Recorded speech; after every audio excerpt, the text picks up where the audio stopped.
but thanks for listening. Yeah.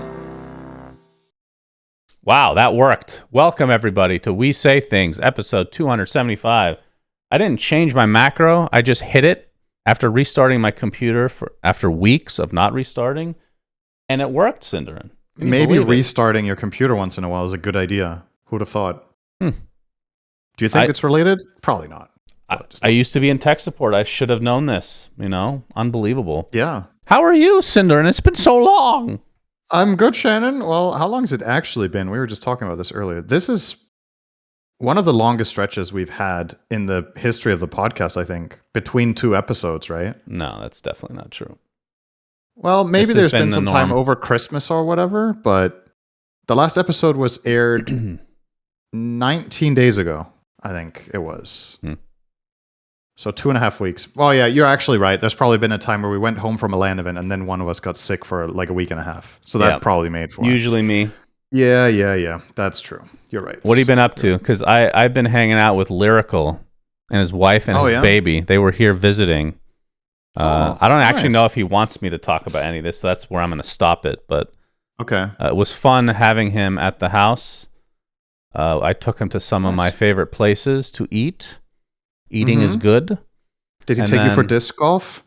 No, but no.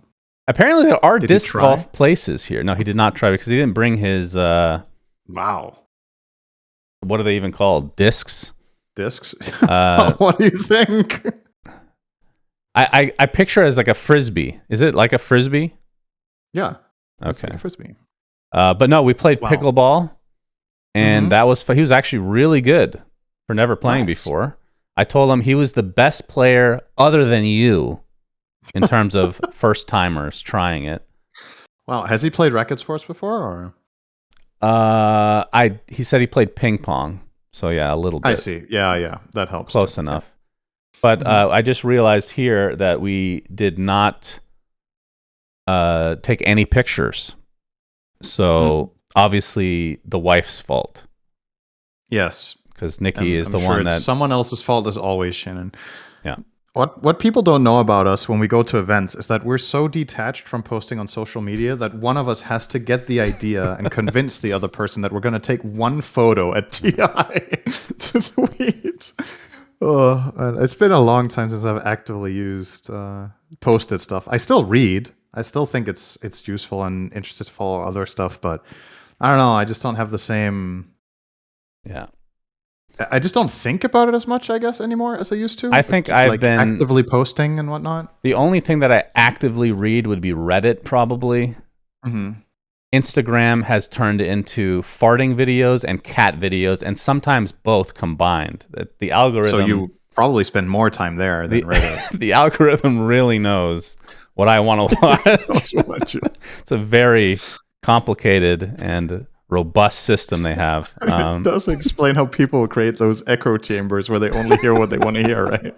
Yours is a very harmless one. You just think the whole world is made up of cats and farts, and that's all there is.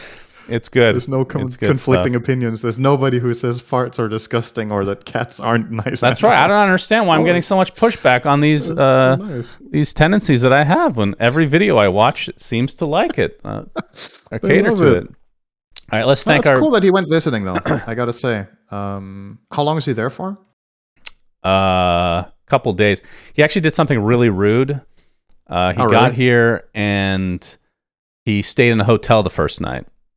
Or they stayed in a hotel the first night. I was very offended, of course, because we invited him to our home. But he was trying to be a nice guy. Like we don't want to impose. We love having guests in there.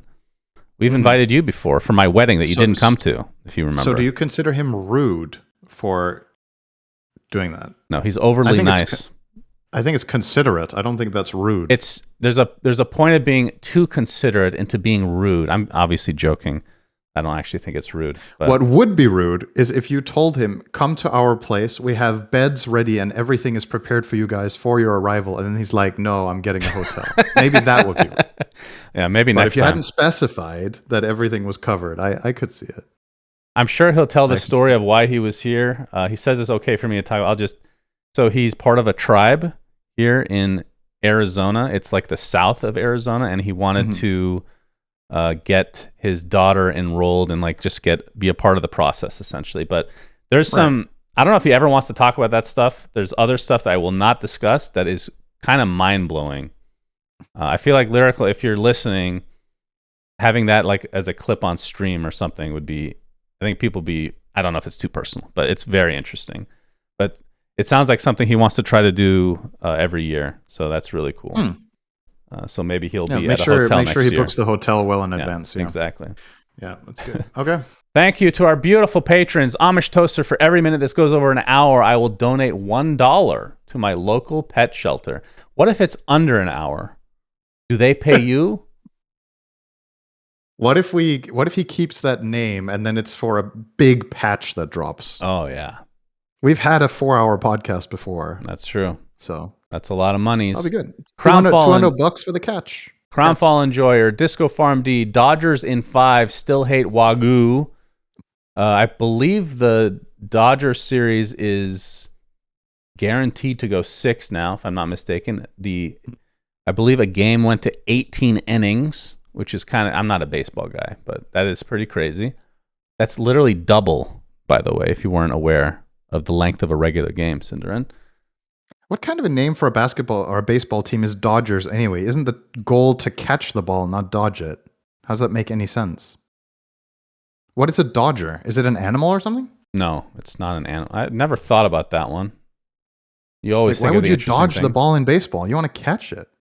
Well, if you get hit by the ball, you're out. So, if you maybe get touched, I just don't know the rules then. Like if somebody's running to a base, to get them out, you just touch them with the ball. So they're dodging that, I guess. I don't know. Oh, right. Okay. Also, thank you to Dop, Empire of Dirt, Isaac Hansen, Janie, Anonymous, and Malicious Damage. And Pepperballs, Suns Nugget Boy, STGC Daniel, T-Coil, The Megapope, Vlad, Let's Have Puppy on the podcast, Wooden Aftertaste, and finally, scientists once measured minus 98 Celsius in Antarctica, the coldest temperature ever recorded, even colder than the surface of Mars.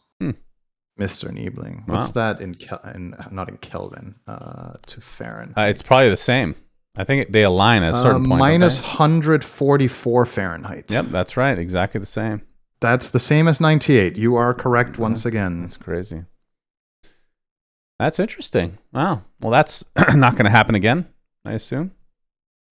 Well, I don't think everything only gets warmer, right? No, Cold places sometimes get colder. So, well, I don't know. Worse. Antarctica, I think is...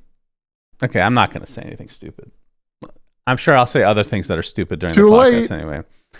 All right. Now you get to talk about NBA, so now you're going to say something really smart that I love to hear about. We got a lot of people asking if I'm doing the NBA segment today. It's it's a whammy.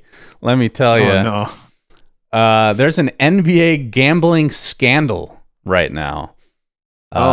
This guy that you see on the screen is a current NBA coach and a former... he's a Hall of Fame player from the past for the Detroit Pistons. They won a championship. There's another player named Terry Rozier. They've been arrested by the FBI for illegal betting and poker schemes and other things. So, from my very brief read through this article, let me actually click through it. Terry Rozier. That was the brief read. Right there. Terry Rozier is a current player in the NBA, and there's some other players that have been indicted as well, but they haven't gotten that far as I know. And he has been accused of basically faking an injury early in a game in order to get bets of his over-under, essentially, right? Like you say, okay, he'll be under, like let's say your average points per game is like 15. You're like, okay, we'll do the under. So you get like 10 and then you fake an injury so that the people that bet get the money, right? So something along those lines. Chauncey Billups' one is really weird. This one is, apparently he has ties to the mob, the mafia, the literal mafia, where they rig poker games. So this one, I couldn't tell how it was particularly related to the NBA, but it's still mind-blowing. And then there's some other ex-players that they're not that famous. Damon Jones also having related thing. But yeah, this is a pretty crazy story, and the FBI are chomping down on the NBA. And the thing that's funny about this is the Terry Rozier player, he had allegations last year, I believe, and the NBA did their own investigation and found no wrongdoing. Oh, yeah. Nice. So now the commissioner is under hot water for not doing a good job. And this is one of the downfalls that you see that, not that it's that surprising, but I pass over Kevin Garnett. Let's see. Uh-oh, what do you have to hide, Shannon? What deals have you made with Kevin Garnett? Oh, so Kevin Garnett maybe took part in some of these games as well. So essentially what they would do is they'd have like some big name player that attracts people to come in, and then they'd cheat effectively. Operation Royal Flush. That's awesome. That was a fucking James Bond title or something. Yeah, so Casino Royale sequel. Operation. I can't get my mind around this, what this has implications on the NBA, but this is obviously one of the downsides of gambling. Not sure what the long-term effects this will have. And of course, this is coming, like, for me, I was always very annoyed is a very casual way to put it, maybe. Mm-hmm. I've talked about this in the past. There's a disgraced ref from back in the day, Tim Donaghy, who admitted to betting on games and rigging games. And a lot of those games were the Phoenix Suns losing to the San Antonio Spurs in the playoffs during the prime of Steve Nash. So I feel, and it goes deeper than that, like literal stories of individual games, like the refs hating certain people on the Suns, or in our case, the owner, and wanted us to lose as a result. So literally cheating us out of our championship that I feel like we deserve. So I'm very bitter about this in general. But the thing I hated about that is they tried to paint it as this one ref is the bad guy and there's nobody else involved. NBA did their own investigation when there's literal evidence that he called another ref named Scott Foster for, like, after every game he would call him for 15 seconds and then hang up. That doesn't look suspicious? And that guy's still reffing in a fucking NBA. So it's I think it's going to go even deeper than this. This is pretty bad for the NBA. But it's about time that gets cleaned up because it's a disgrace. I was just going to say it's about time that the NBA looks beyond its own horizons and takes inspiration from Chinese Tier 2 Dota, and they finally have. So that's really good. That's right. Yeah, gambling can really... I'm not a big fan of gambling myself, Cinder, as you know, but this is one of the major downsides. Next segment, adjacent to this, I'd like to recommend, SUNSfan recommends Starting Five, which is an NBA show on Netflix. See, so you just put, so in the outline, it just says recommend Starting Five. So I'm like, okay, SUNSfan's going to recommend something new today. Of course, it's more basketball. This could have been literally anything called Starting Five. It could I felt like it was too perfect of an adjacent segment for this to be avoided. So a while back I recommended what was that show called? Heart of Gold or something? It was about the NBA or the US basketball team, and it was a documentary. And it actually showed like very behind the scenes type stuff that you would never see normally. And the producers included the likes of Barack Obama and Michelle, the Obamas. This is the same people. So Obamas are affiliated with this. So what I'm showing now is the Starting Five for the first season. The only reason I watched it really is because of the second season, because I saw who they were going to be following. But in the first season, it turned out to be really good. It's LeBron James, Jason Tatum, Anthony Edwards, Butler, and Sabonis. And some of these players, I'm like, this guy, he's not going to come off well. But I ended up liking 4 out of the 5 of them, surprisingly. The only one, not like LeBron James. No, he was. Oh, he was actually. again, they get final edits, final cuts, so they're never going to show themselves being bad, except for Anthony Edwards, who is just outwardly a complete fucking douche nozzle, and he didn't give a shit, apparently. They couldn't edit it out. It was all the footage. Yeah, just impregnating women left, right, and center. Else. Like, just unbelievable, this guy. Just an animal. But I would highly recommend this for people, even if you even remotely like the NBA segment. This is really cool to see storylines in the NBA and what professional athletes kind of go through. But the real reason I watched it, like I said, is because of season 2, which I just watched with Nikki. Mm-hmm. This was fucking insane when I saw this. So I'll name all the other players first. James Harden, Kevin Durant, Shai Gilgeous-Alexander, Jaylen Brown, and Tyrese Halliburton. So Shai Gilgeous-Alexander just won a championship. This is about his championship run, and he was MVP. So that's a really good storyline. Was a cool guy. Kevin Durant, of course, personally, was on the Suns. We didn't even make the fucking playoffs. We were highly touted, and that was just interesting to see from, another perspective. James Harden, I didn't think I would like. I ended up liking somehow. I don't know how that's possible. But the real reason that this was a crazy fucking series is because of Tyrese Halliburton. This is the guy I talked about before that had the craziest run in playoff history, in my opinion. He started the season with having a vote among the players that, I mentioned this before, where he's the most overrated player in the NBA, right? And they're following him.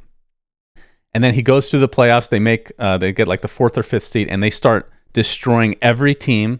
And he hits literal buzzer beater or clutch crazy shots in every single series. It was like a literal storybook. Like in the documentary, they literally will show the percentage, like they're down 20 in the 4th quarter. There's a 0.5% chance to win. This happened literally like 3 times in the playoffs. Okay. And then he gets to the finals, gets to game 7 and tears his Achilles. Like, bro, this is it feels so scripted. When I saw that he was a part of this cast, I was like, this is going to be good. Obviously, it was extremely sad about him tearing his Achilles. I was rooting for him, but would highly recommend this. I know this went a long time. I'm sorry, but when he tore his Achilles, was he over or under 15? That's a good question. I'm not sure. No specific reason. Just had me wondering. Yeah, usually when you actually tear it, there's not going to be any doubt of. So he's out the whole next year, which is really sad. But this, that must have been a really good bet. Yeah, he must have made a lot of money for sure. All right. Anyway. So yeah, that's my recommendation. Starting 5 on Netflix. Enjoy. All right, now you can talk, Cinderin. Yes. All right. That's all the basketball for today. But don't worry, guys. If you like drama, there's going to be more drama later. But before we get there, we have Dota tournaments. There's actually been a decent amount of Pro Dota played over the last couple of weeks. And obviously, we did our last episode on the 10th, and today is the 29th, and some tournaments have concluded. So when we do our predictions, we don't do every single tournament. We only do tier 1 tournaments, and we don't do literally all the tier 1 events throughout the year, but most of them. But there was a tier 2 tournament played. So let's start with that one, the Fissure Universe 7. And the reason I think it's interesting to just quickly go over this tournament is that... Are you doing this out of order? Seriously? Do you want me to move it? It's fine. I can switch it around. Yeah. Okay, go ahead. I think it's a better order. So. Well, you could have ordered it in the outline. Like, Jesus. I could. It just came to mind now. I was like, go ahead, Cinderin. Sorry to interrupt. It's fine. Don't worry about it. Take your time. Talk more about the NBA if you'd like. So Fissure Universe 7, the reason I think this tournament is interesting to talk about is it's a tier 2 tournament. There's a lot of non-big names in it, but I think it was an interesting, like, let's say a little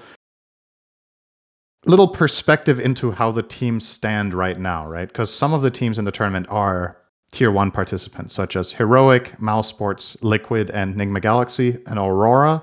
And you could also argue One Win Team and sometimes Avulus. But this tournament had 14 participants. And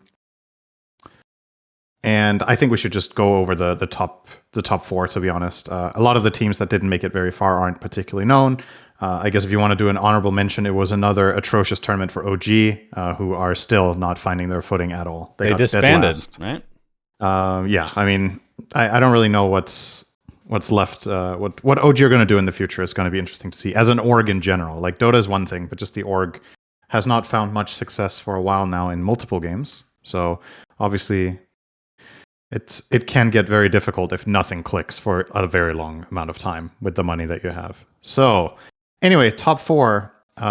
There were 4 teams seeded into the playoffs, which were Heroic, Liquid, Enigma Galaxy, and Aurora. Whereas MOUZ had to play through the group stage. And they actually went on quite the run. MOUZ went all the way through the groups and finished in 2nd, would you believe it? Which is pretty rare when you have these tournaments where teams are invited in 2 different tiers, essentially. Some teams automatically are invited to the 2nd phase. Generally speaking, the teams coming out of groups will maybe make it like somewhat far, but perhaps like you wouldn't expect them to get 2nd, right? But MOUZ did really, really well. Starting in the upper bracket, they lost to Liquid, and then they went on a full-on lower bracket run all the way to the grand finals that they then ended up losing. So they get 2nd, which is a great result for them to start. One of the teams that you and I were talking about was going to be volatile and interesting to see how they play. MOUZ is doing great so far. They're qualifying for stuff. They're getting good results. This is one of them, getting 2nd. They did lose the finals to Heroic, which was another one of the teams that you and I were curious about because Heroic obviously made the switch up of putting Whisper to mid and then getting Davai Lama back. So we were going to see, okay, is this old, like the magic that they had for Valachia last year when they won that event, is it going to come into effect again with Davai and then having a new carry, Whisper on mid? So far, so good. They did great. They won the finals 3-1. They never lost a series. They just started in the upper bracket and just went through. They beat one win team, then they beat Aurora, then they beat Liquid, and then they beat MOUZ. So just four straight wins to get the title. Nice job for them. And 3rd, 4th becomes Team Liquid and Enigma Galaxy. So that's that tournament, which we will go over relatively quickly because there's 2 more. There's actually been quite a lot of What Dota. order would you like, Sindren? I think you should pick the next one out of the 2. Which one do you want to talk about first? Blast. Okay. So Blast Slam 4, this is the one we have done predictions for. This is a Tier 1 tournament, of course. A lot of big names are attending. And this one has the really weird format where we have this massive group stage and then a play-in and then the playoffs, which have 6 teams, which will take place in Singapore in, what's that, about a week's time, I believe? Yeah, November 7th. The games start for the final 6. Our predictions, we can go over what is possible still. Yep. After we get to which teams are the top 6. So the ones proceeding to the final stage after that massive group stage are Mouse Sports, again, Team Spirit, Aurora, Heroic again, Tundra, and Falcons. So those will be the 6, of which Tundra and Falcons are seeded into the 2nd round because they won 1st and 2nd place respectively in the mega group stage, both with a score of 9 and 2. Very good. Your predictions for this tournament, you have Tundra winning and Falcons getting 2nd. Those 2 teams are currently 1 and 2 in the groups, so that's a good sign. And I remember my white donkey very clearly. And then you had Bet Boom in 3rd, which is not possible. Okay. I had Liquid winning. Bet Boom 2nd. Nice. And Spirit 3rd, which could still happen. Okay. They're in. Okay. Spirit are in. You're off to a good start again, Cinder. My dark horse was Heroic top 4. That could still happen. Okay. They need to win 1 series. If they beat Aurora, they're top 4. Okay. And my white donkey is Falcons not top 4, which is not possible because they're guaranteed top 4, Shannon. Yeah, that's right. Your dark horse was your Colt top 6, which they got last with 1 and 10. So that was not close. And your white donkey was Liquid not top 6, which has already happened. They got 9th.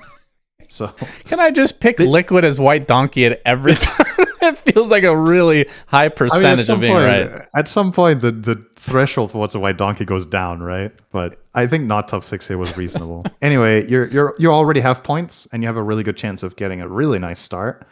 I need specific things to happen. I need Heroic to win, and I need Spirit to win. Then I have at least 2 correct. I could see that happening for both. So it could. It absolutely could. I think they're favorites, both of them, to be honest, right now. But it's one LAN series. Anything can happen. So that's the state of affairs in Blast. Then the third and final tournament of today we'll talk about is Fissure Playground 2, which is underway. So this tournament is also not concluded, but it's being played out right now. And I don't know if you want to call this, I think this is officially a Tier 1 tournament. It is. The teams participating are, it's not a fully star-studded lineup. There's a couple of lesser-known teams like Cobra, Runa team. I guess Yandex are making a name for themselves, which... As a slight parenthetical comment on Yandex, Saksa is playing for them, by the way, in case you hadn't noticed. We thought he was taking a break from Pro Dota when he wasn't playing for Tundra, but now that he's standing in for another team, perhaps he's just not going to play for Tundra anymore. And something happened within that team that we don't know. Very surprising. I feel like, and again, I'm out of the unexpected. loop on this shit, but it feels like he is very low maintenance type of player, and obviously still extremely good. So that was very surprising to see. Yep. He is now playing for Yandex. I'll quickly mention the roster since Saksa is, one of the superstars of the game. He's playing with Watson, Malady, Notice, and Kyra Jr. So it's all of the other players are from Eastern Europe as well. Watson and Malady from Kazakhstan, and Kyra Jr. and Notice from Russia. And then the coach Excel is also Russian. So that team has been looking pretty solid, honestly. Not that I'm surprised, really, with the players they have. They're very, very good. But you never know. They are in the top 8 of this tournament. They did a Swiss, similar fashion as Wallachia does. 3 wins, you're through. 3 losses, you're out. And the 8 teams that made it through are Falcons with 3-0, Spirit with 3-0, BetBoom, Tundra, and Yandex with 3-1. And then Liquid, Heroic, and Mouse Sports with 3-2. Now, the top 8 are already playing. We're actually pretty decently far into the tournament. We can just do a status update, if you will. This tournament's going to be concluded when we do our next episode. Yandex are on a hot streak, Shannon. They're guaranteed top 3 now. I would not have predicted that. Good thing we didn't predict They for beat this. Tundra, which... depending on the history here, maybe that feels really good for Saksa to beat that team if there was something that happened internally. Not to spread any rumors or anything, but you never know. Like maybe there was some bad blood or some fallings out. Who knows? But he beat his former team. And then he beat Mouse. And now he's about to face BetBoom team, who has beaten Liquid and Spirit. And the teams that have been knocked down, Falcons got 2-0'd by Mouse, which was pretty surprising. Liquid, as mentioned, got knocked down by BetBoom, and then Spirit 2-0'd Heroic. So none of these 8 teams are eliminated now. The lower bracket is about to start in 2 days. It begins with Tundra versus Falcons. A great round 1 in the lower bracket for top 8. So yeah, it should be exciting to see how this all shakes up. I haven't been watching, but Kez was picked in the Tundra Yandex series, apparently. Kez is pretty popular right now. Is he? Interesting. There are multiple teams running it. I think it's Mickey has been having great success with it for Liquid as well. The hero is weird. You'll get to cast him. Don't worry. You'll enjoy it, and you'll call all his spells what they're called, and you will notice when they get cast. Yep. I'm sure. I'll probably just have a nickname for his abilities. Except Raptor Dance is a cool name. I like that one. That's a good name. I think overall, the thing that's interesting about seeing these 3 tournaments so close together time-wise is to see just how competitive the scene still is, right? This isn't just, okay, Falcons and Tundra are just going to win, or Spirit are just going to win, right? Like, we've seen Yandex is now doing great. We saw Heroic have a good result. Liquid a little bit so not exactly on top, but also not completely in the bottom. So they have an off tournament, and then they have a good one. Some things are the way they usually are. BetBoom didn't do too great in Blast, but they're doing very well here, being top 3 already. So yeah, it still feels like a pro scene where any given tournament, honestly, there's like 8 teams that can win, which is very good in my opinion. Mm-hmm. I prefer either there's one top dog and the story is who can possibly beat these guys, or that you have no idea and there's so many good teams that could all win. I think both of those are really interesting narratives regardless. So yep, that's that. I believe, so as I said, Blast Slam concludes in a week and a half, and Playground concludes, I think, within the next few days, right? I think the Fissure, they're all on Kick, right? For English. Yes, I believe the entire broadcast is on Kick.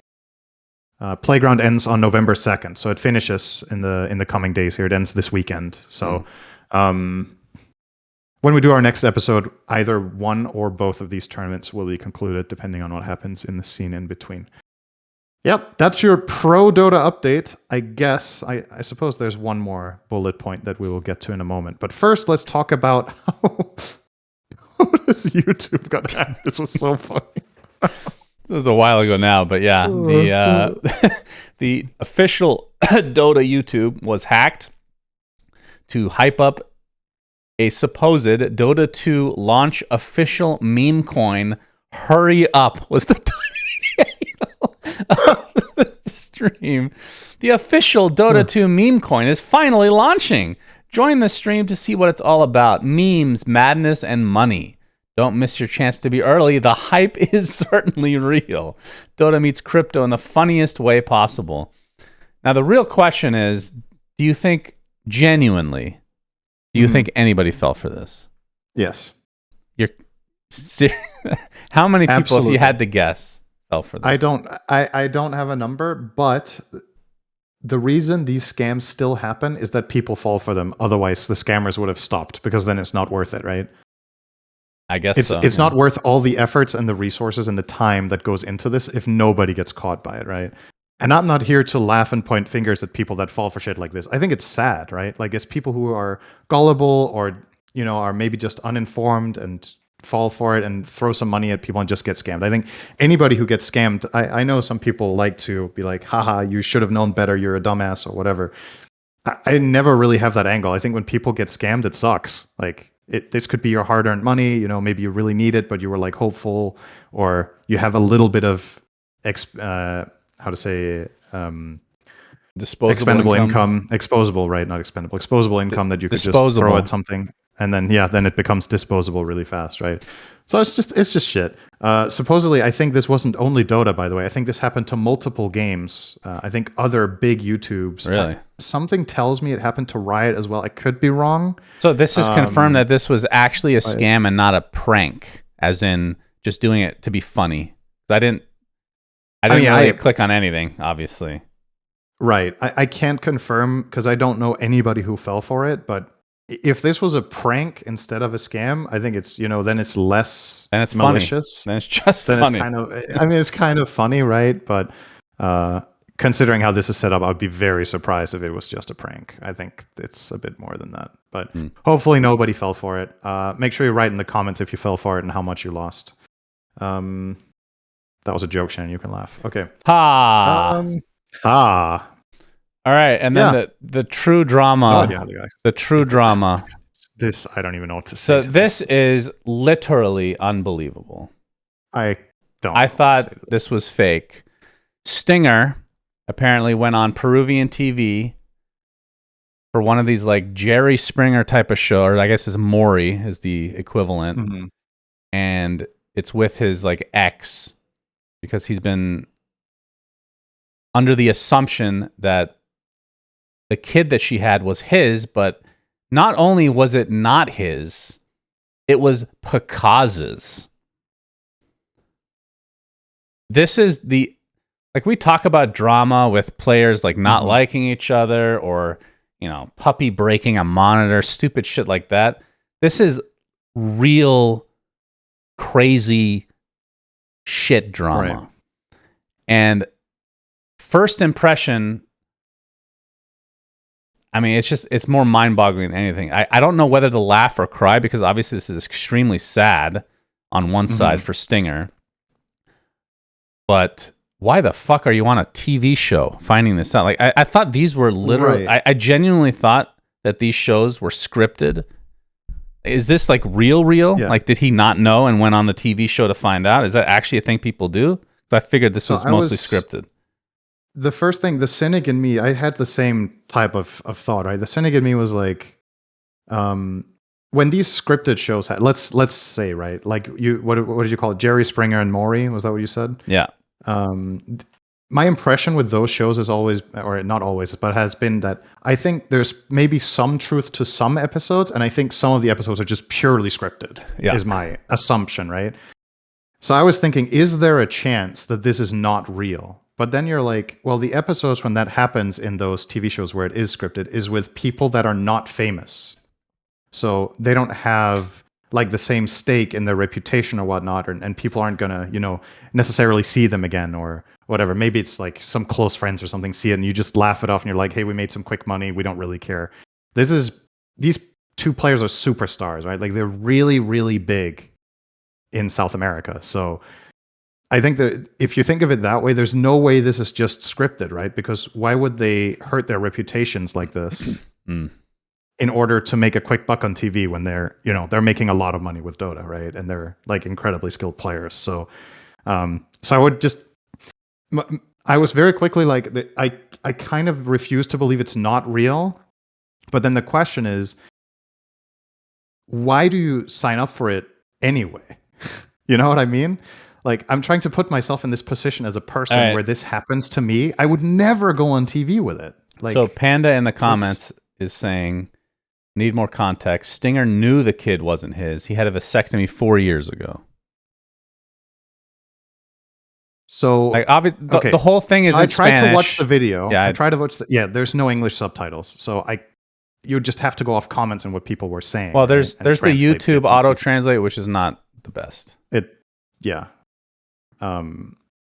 Because so if he knows the kid isn't his, why is he on the show? then what is the drama here? That it turns out the father is somebody he knew already from the Dota scene, or is it that he maybe I just don't get it then? I don't know. It's I don't really know what to say. Yeah, there's nothing to be said. I'm trying to put myself in this position as either of them, right? As his ex-girlfriend, or as him, or as Pakazs for that matter. Why would you want this to be televised? Like, what incentive is there? Because, like I was saying, for others, like let's say somebody who's not famous or not making a lot of money, perhaps there's like an incentive in making up or doing this scripted stuff, or even if it's true, on going on TV with it because you get paid, right? Then maybe you need the money for the kid or whatever, None of these two need the money. That's definitely like, I just, unless they have some really big problems, I don't know. Well, we did just talk about gambling issues. I mean, talk about the NBA, the coach that's involved in the betting stuff, he made 200 something million in his career. Like, has nothing to do with needing money necessarily. I don't know. There is, I'll say this, Shannon. Obviously, the two of us, when it comes to this, we're pretty ill-informed because the YouTube video's in Spanish. It wasn't properly translated, so we don't exactly know all the details. I'm sure there's going to be people in the comments like an hour that have actually. There's going to be people in the comments that have watched this or that are from South America and can give some context. So I think for this specific thing, maybe we should actually just defer. If you are interested in what happened here and what is actually going on, I would like to think that somebody in our audience will be able to give a much, much better breakdown in the YouTube comments than we can because they know it better. Yeah. But this was still such a big story that I think it was worth talking about it because it's just so unprecedented in Dota for this to happen, right? That it goes on TV and it's not about the game. It's about parenting, right? It's crazy stuff. Very crazy. But yeah, this is a huge story in especially South America, right? Where, as I said, these two players are... Dota is massive in South America. I should mention the reason that this came out. Apparently, this was a while ago, right? Mm-hmm. And Monkeys got mad in a stream because I believe Stinger was griefing. So then he just leaked this information. So like the delivery, I have to say, like that's why my first impression was to laugh because I mean, it's such a stupid thing in general. But then when you think about it, if there's real aspects to this with real feelings, then you feel kind of sad, obviously. Yeah, I mean, regardless of the I don't know exactly how this played out and what happened, but if anything happened in a really negative fashion and he was, just flat out misled or betrayed or lied to, I feel really sorry for Stinger, right? Yeah. Because it's one thing if it's something in Dota where somebody is being an asshole in a pub game, and it's something else if it, affects your family life and, you gotta... And this continues to add most to of the Dota legacy. drama we have is nothing compared to this, right? Like, Pakazs' legacy, my goodness, man. I have heard nothing but bad things about this guy. from every fucking direction. Depending on context, there's a chance he knew nothing about this, right? I guess that's true, yeah. This doesn't necessarily make Pakazs an asshole in this situation. He doesn't necessarily, like, who knows, right? Again, maybe the comments will tell, yeah, the girlfriend of Stinger knew Pakazs, and Stinger knew that they knew each other, and he was together with her while she was dating Stinger, and he knew that they were a couple or whatever. Then obviously there's layers to this, right? But if he just had sex with someone and you didn't know, then that is what it is, right? There's always the context. I think it's just, well, for me, context is knowing what he's like. So that's why I assume certain things, right? Right.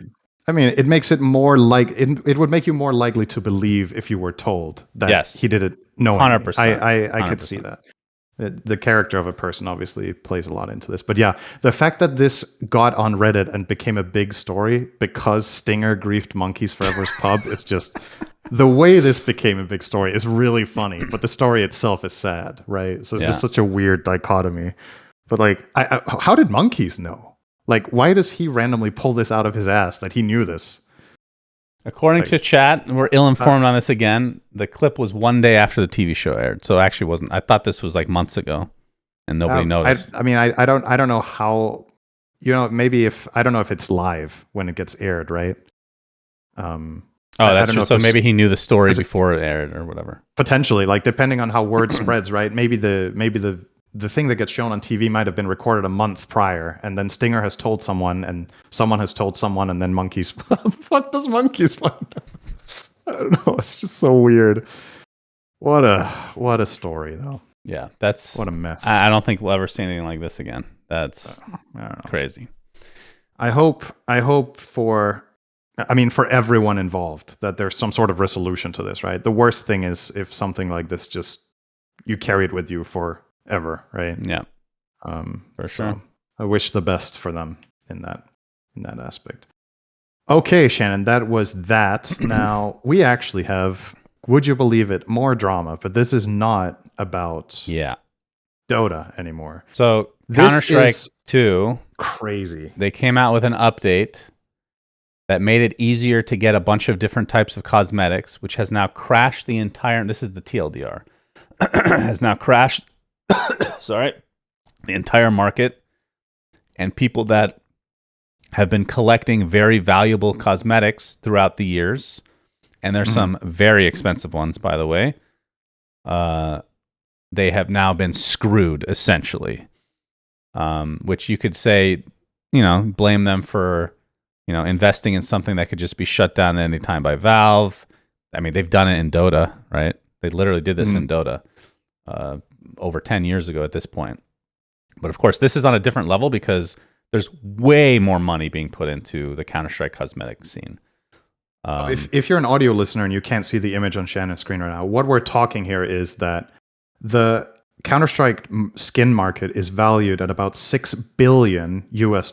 That is how many total items are assumed to be in the market relative to their market value. Obviously, not everything is up for trade all the time, but you have an idea of what people have in their inventories and how generally that type of item is valued, right? So what happened was one of the most valuable types of items in Counter-Strike is the knife, which generally is considered like an ultra rare in Dota, just way rarer than that, and they don't have escalating odds. So you're just opening crates. And you have watching a very people small open crates, like they get nothing. Like I don't remember the last time I've seen anything get dropped from a crate that's useful. That's worth anything. It's a pretty good illustration of a slot machine in the classic traditional fashion, where you put some money in, you generally get a small amount back. Sometimes you hit something somewhat decent, and then once in a blue moon you hit really big. So when you open these crates in Counter-Strike, let's say a key for a crate costs $2. The vast majority of items you get are worth like 10 cents, right? Or something like that. And then once in a while you get something that's maybe $10, and then very rarely you get a knife that's $1,000, right? So it's worth 500 keys. So Counter-Strike has a trade-up system with items where you can trade a set amount of items from a lower quality to one of a higher. Think Dota, you could trade, let's say you could take 5 rare items and turn them into one mythical quality item, for example. Think of it like that. Counter-Strike had that, but you couldn't trade up to the knife. You could trade up to the tier below. And then suddenly, overnight, Valve implements, you can now trade up 5 lower quality items for a knife.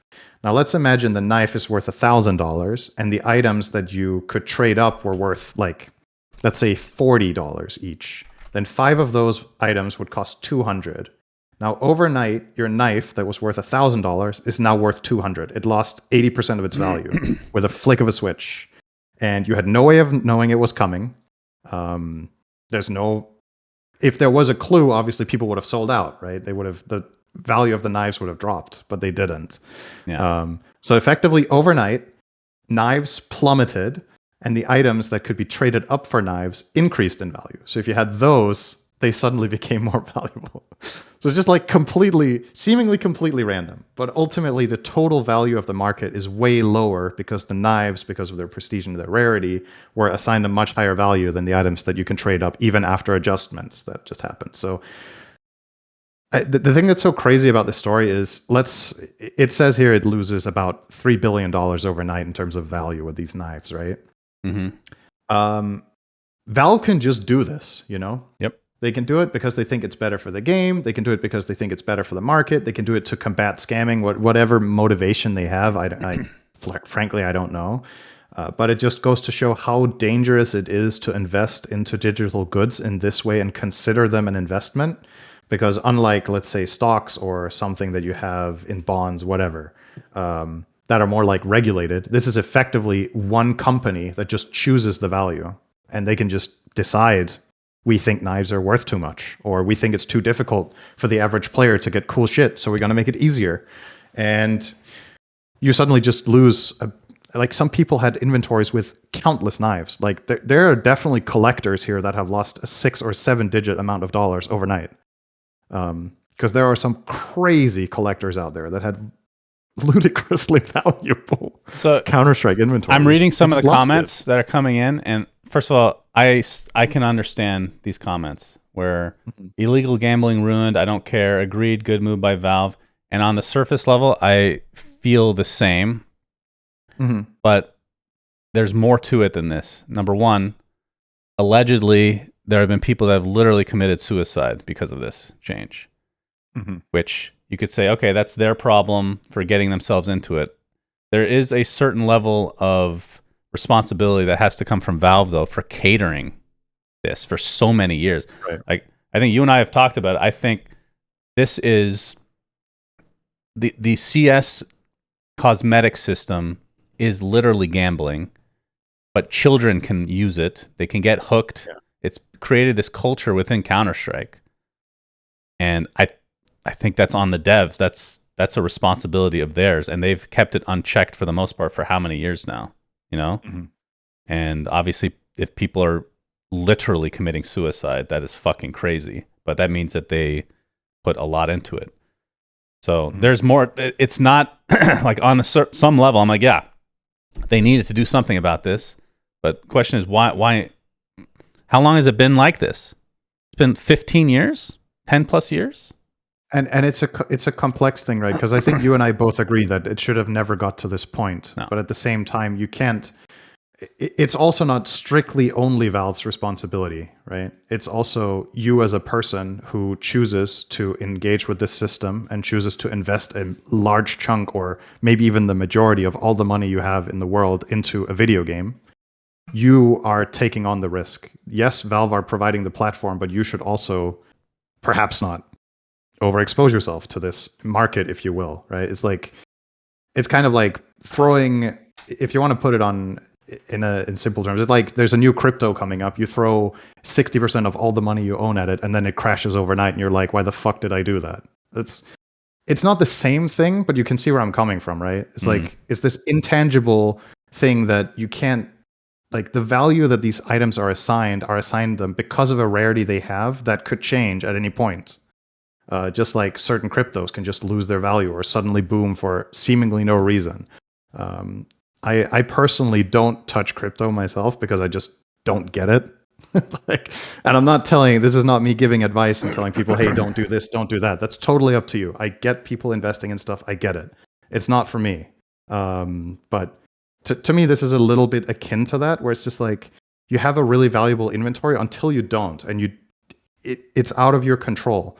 Yeah. And there could be like, let's say, like I said before, let's say you don't know it's coming at all. What if you somewhat know it's coming? Let's say Valve says in some developer conference or whatever, or in a blog post, they're like, we are going to be changing the item system in the near future, but they don't mention the specifics. Then it's just a different type of speculation. Now you're like, okay, well, what's my inventory going to be worth now? Am I selling it out? Do I hold it? Yeah. There's nothing tangible. You just don't have a clue. They got to a point where there wasn't much they could do other than just make a drastic change or leave it alone, right? And yeah. I guess my only criticism would be shouldn't have left it alone for so long to begin with. I think overall this is probably better for the market and better for the game. Yeah. But obviously for the people that got burnt and for the tragedies that have happened because of all this, like I feel really sad for the people that get affected by stuff like this. And again, you could be like, just like the people that fall for the scam. I think some of the narratives are also very similar, really, to people that fall for scams. With people, whenever somebody falls for a scam, there's always somebody who's like, "Haha, you idiot! You should have known better." And there's people saying that with this too. It was like, it's real people that had something valuable to them and they just lost it, and they had no idea. And it's just shit. It just sucks. So yeah, that's just overall just a really sad story, really. But I do think this is the right direction to do something like this, and it begs the question: what was the reason, right? Because it's one thing that Valve did this, but why? Like, is it because there was legal pressure? Is it because they think it's the right thing to do? I don't know. If I had to guess, speculate, it would just be they wanted regular people, to be able to get cool cosmetics because that will drive more. It might make them more money in the end. And this was a comment as well, which I thought was a pretty interesting angle. Now, I'm not saying this is what Valve is doing. Okay, don't get me wrong, but technically speaking, this is kind of a pump and dump scheme for Valve because when everybody's items lose value and people quickly sell out on Steam, guess who makes a cut? Right? That's true. If effectively this is like releasing a crypto and making a rug pull, I'm not saying that's what they did here because I genuinely don't believe that, but you could be really cynical and be like, Valve crashed the market to make money. Because if let's say hundreds of millions of dollars of items on Steam get traded within that week and Valve gets, I don't know what the market cut is on trades, is it 10-15%? I don't remember. It's something else. I mean, it's funny that shit show, this stuff is. What's the difference between an NFT and a CS gun? Yeah, I mean, you could argue it's largely the same thing, right? It's pixels. At the end of the day, it's a non-tangible item, right? So. What is it? NFT stands for non-fungible. Non-fungible, is that it? I mean, that's technically what any item is in any video game that you pay money for, right? It is an NFT if you think about it, right? No, that just looks different. That's why it's such an interesting conversation around the idea. I'm not if you guys have listened to us, we're not into crypto, we're not into NFTs or anything like that. Not that whatever. I don't have that much knowledge about it in general, but it's funny that the word NFT, people it's very abrasive to them. Like, oh, I can't say it, but then they'll have a Steam market full of inventory. Like, isn't that the exact same thing? Like, I don't see what the difference is personally. I would argue by definition it is the same thing. But yeah, NFTs get a really bad rap. Obviously, a big part of it is because of just how many rug pulls and how many scams there's been, right? Yeah. Whereas, I guess, in terms of this, you don't believe that Valve is going to scam people in the same way that a random NFT that gets released would just be a full-on scam. So perhaps if this had happened in 100 video games by now, that it turned out that the cosmetics that got sold in the game were a scam, maybe the discourse around it would be similar. But yeah, I think it's just a frequency thing, right? It happens a lot with NFTs, and it hasn't really happened with guns or anything in any of these games to the same extent, at least, that it makes the same storylines. Yeah, This was honestly crazy. When I read this, I was like, holy shit, that's wild. Yeah. Right. Also, just if nothing else, just the size of the market. You think you talk to the average person who knows Counter-Strike. You're like, yeah, I play Counter-Strike with my friends once a week or twice a week or whatever. Oh, by the way, did you know there's $6 billion of items in that game? Holy fuck. Yeah, that's fucking absurd. That's wild. Yeah. All right. Final story, and this is a positive note, Shannon. Yes, we end on a good note. A happy note. Absolutely. We end on a good note today. There's been a lot of negative notes here. That's not our choice. With what happens is what happens, and there's been some negative stuff. But this one is really positive. If you guys remember, in episode 273, Shannon and I both got gifted a super cool statuette each, different ones. Shannon got a Juggernaut, and I got a Queen of Pain. Statuettes that we showed. If you guys want to see them, check out episode 273. We told the guy who made them for us that if he wanted to promote his stuff and he wanted to try to reach new people and make crafts for, that we would be happy to shout him out. And guess what? He actually has made a Twitter account. It's called Nocts Custom Crafts. So it's at NOCTS Customs. If you guys are interested in trying to get your hands on one of the statuettes or the type of statuettes that we were made, you can check him out. He does commissions, and you and I can both vouch for the quality of the work at the very least. Super cool stuff that we have both made sure to keep very safe in our homes. I assume you'll put a link to this in the description as well. Yeah. For Nox, as a thank you for, once again, because these statuettes have taken countless hours to make, without a doubt. So he's put in so much effort and so much time, and it's the least we can do is at least, recognize the work and try to get him some new customers if anyone's interesting. So, all right, I had to find my Google cool. Photos to be able to get this. There we go. This is the Juggernaut. Yeah. I don't have yours, but really, really high quality. Like, amazing. Beautiful stuff. And I think by size, how tall are these statues? Because it can be a little bit difficult to tell from the pictures, like 30, 40 centimeters, right? This one? The centimeters mean That's nothing like the to me. size. Let's see if it's about 15 inches. That's like 1.5 foot-ish, 1.3 inches, sure. Yeah. Yeah. Probably something like that. Maybe it's closer to a foot, but yeah, it's that size. The guy's really good. So cool stuff. Check it out if you're interested in getting it for yourself, or maybe as a gift for someone. If you check out the page that we link in the description, you can see the Queen of Pain and Juggernaut. He posted them together side by side. There was a link? I just have his Twitter. Is that? No, he posted it in his Twitter posts. If you scroll down on his page, I don't know why they're not. I'm not logged in. They're showing for me. So that's why. Yeah. If you're logged in, you can see his posts, and he's posted stuff that he has made, including the X.com really sucks. Let's see. He has apparently made a hoodwink as well. He has made the golden snitch from Harry Potter, Lord of the Rings rings. All right, well, I can't show Maroon's razor from Skyrim. Really helpful. Keychains from The Witcher and Harry Potter. Yeah. He makes a lot of stuff. He's very good. Cool. All right. Once again, thanks to him. Yeah, thanks again. Appreciate it. Great to end on a little bit of a positive note. That got a little negative, but Yeah, it's been quite the couple weeks, I have to say. Yeah. In other positive news, Relic Arena is doing great. I'm looking at the timer. 58 minutes, 30 seconds, Cinderin. We want that one guy to donate. We want $1 for the pet shelter. Let's talk for another 2 minutes. So what are you going to be doing the next few weeks? You should tell me about Relic Arena. Give an update. Nah, I don't want to give an update because I don't have it all prepared. Okay, I'll just give a TLDR, and this won't even be part of the timestamp. I mean, you sent out an email to the beta testers, right? Yeah. Or the closed beta crew. So we've been in closed beta for a while. The game's coming along very well. It's starting to get a lot more polish.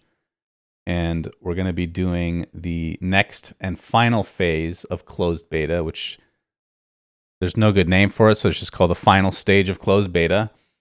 In the next week or so, hopefully. So we'll be sending out invites for all the other Kickstarter people that originally did not have access to anything. It was just like the lower tiers that we weren't planning to have them involved in the closed beta at all, but because the development's been so long, we're going to do that. So everybody that gave even $5 to the Kickstarter, we'll get access to the final stage of the closed beta, and then we'll use the, however many months that's going to take to polish more, get, different content in that's still missing, and work on like our biggest thing for us is working on the marketing plan on like launch and whatnot. Mm-hmm. But the idea is to do an open beta, which is effectively the launch of the game in the first quarter of this coming year. So we're getting there. So you said that this took longer than you expected. What part was the most delayed overall? If you had to say one thing. UI? Okay. Yeah. That's because it's like really, really difficult to do it because you had to change so many things. Because it's difficult to do, and the main guy doing it now had no experience. I mean, he was very good on our mod on Ability Arena, but he never used Unity before, so it's like a big learning curve. But even with the learning curve, it's still a giant pain in the ass, apparently, to do UI, which is unfortunate. But it's a combination of that, and like we haven't, like the monetization stuff is going to it's been taking a while, like progression, onboarding. The idea of having somebody open the game and then be completely lost on what to do and need to ease that pain as much as possible, that has taken an egregious amount of time as well. But yeah, I guess that's one of the tricky parts when you make this game, and then the beta testing crew have, for the most part, almost all of them have played Dota, right? Like just already having that experience with Dota and how spells work or how abilities have synergy and what to look for. I'm trying to imagine having my mom play Relic Arena for the first time. I was like, she will not be able to place the first unit, right? It's like trying to reach people, and obviously that's not the target audience, right? You're not trying to sell this to elderly women, but there will be people that will want to people playing this game that haven't played Dota or haven't played an auto battler. And it is obviously, I thought when I played my first game of Relic Arena that it was a little bit confusing at first, but you pick it up really fast because you've played something similar, right? You've played auto chess or you've played something to that extent. So you get the idea, but then you try to imagine somebody who has never even seen the concept get into it. And then you remember how you learned Dota yourself. The very first time you played Dota, the reason it even made sense was that you had played Warcraft 3, so you knew how to control a hero. Exactly. What if you hadn't even played Warcraft 3, and your friend just said, hey, try Dota, and you install Warcraft, you boot up Dota, you're like, what the fuck am I doing? There's no 10 tutorial, taverns, nothing. and I don't know where to click, Yeah, Dota and Magic are like the two games that I'm most impressed with their longevity because it's so hard to get into them. Yeah. But yeah, that's the short and sweet of it, and we're over an hour now. They're gonna owe $3 to their local pet charity. $3 to the pet shelter. That's right. All right, let's do a long outro for the fourth buck. I think we'll call it there. Thanks for joining us, everybody. Until next time, SUNSfan Sinner signing out. Bye. Bye. We say things that don't mean anything. Subscribe. But thanks for listening.